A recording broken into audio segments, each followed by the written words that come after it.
नमस्कार, VKB न्यूजमध्ये पुन्हा आपलं स्वागत। आज जे आहे थोड्याच वेळात मुख्यमंत्री पदाची जी आहे शपथ देवेंद्र फडणवीस घेणार आहे। शपथविधी होणार आहे। मात्र 20 नोव्हेंबरला जे निवडणूक झाली आणि त्याच्यानंतर कुठेतरी बोललं जात होतं की विजय हा महाविकास आघाडीचा आणि महायुतीचा हा कुठे ना कुठे 50-50 आपल्याला बघायला मिळत होतं। मात्र निकालानंतर भाजप जे आहे एक मोठा पक्ष साबित झाला आणि महायुतीचा मोठ्या संख्येने विजय झाला। कुठे ना कुठे बोललं जात होतं की लोकसभेसारखंच विधानसभेत देखील महाविकास आघाडीचे विजय होण्याचे चान्सेस आहे। मात्र मोठ्या संख्येने जे आहे विजय झाला आणि भाजप एक मोठा पक्ष जे आहे महाराष्ट्रात साबित झाला।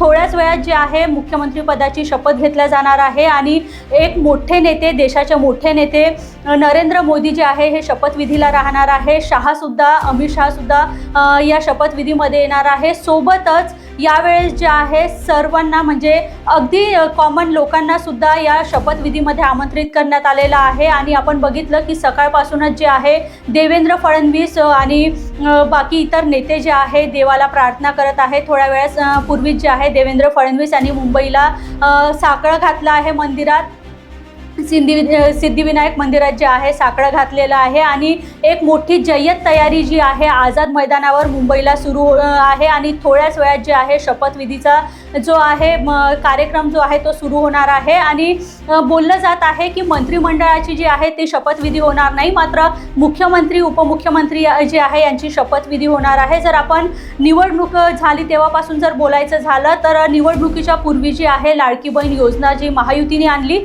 त्याच्यावरून बोललं जात होतं की ही एक लालच देण्यासाठी योजना आणलेली आहे। महिला ज्या आहे त्या समजदार झालेल्या आहेत, त्याच्यामुळे विजय जो आहे हा महाविकास आघाडीचाच होईल। मात्र कुठे ना कुठे जे आहे त्यांना एक मोठं उत्तर देण्यात आलेलं आहे। लाडक्या बहिणींनी जे आहे महायुती सरकारला विजयी केलं आणि मोठ्या संख्येने जे आहे महायुतीच्या जागा आल्या। भाजपबद्दल जर बोलायचं झालं तर 132 जागा ज्या आहे या भाजपच्या आलेल्या आहे आणि एक मोठा पक्ष जे आहे भाजप हा महाराष्ट्रात साबित झाला। आणि आपण बघू शकतो की त्याचमुळे जे आहे देवेंद्र फडणवीस यांना गटनेता म्हणून जे आहे त्यांची निवड झालेली आहे आणि ते मुख्यमंत्री पदाची थोड्याच वेळात शपथ घेणार आहे।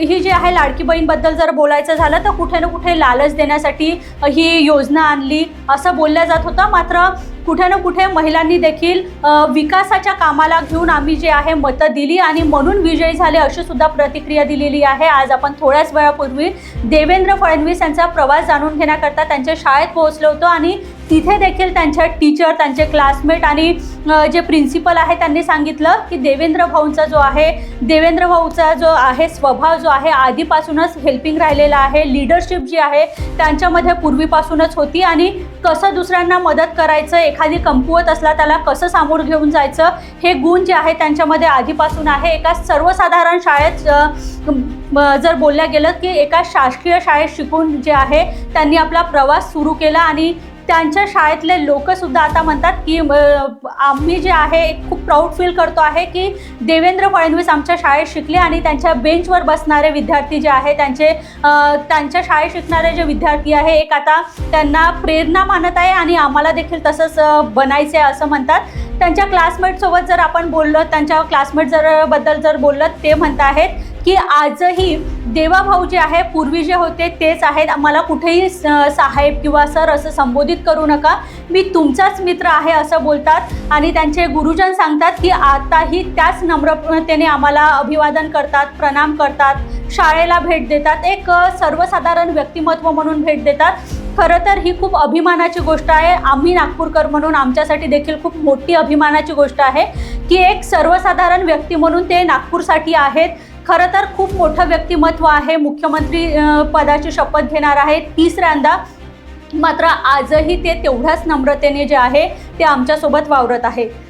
VKB न्यूजकडून देवेंद्र फडणवीस यांना खूप खूप शुभेच्छा आणि आम्हाला सुद्धा खूप मोठं प्राऊड फील होत आहे की देवेंद्र फडणवीस जे आहे नागपूर पुत्र जे आहे पुन्हा एकदा मुख्यमंत्री बनत आहे।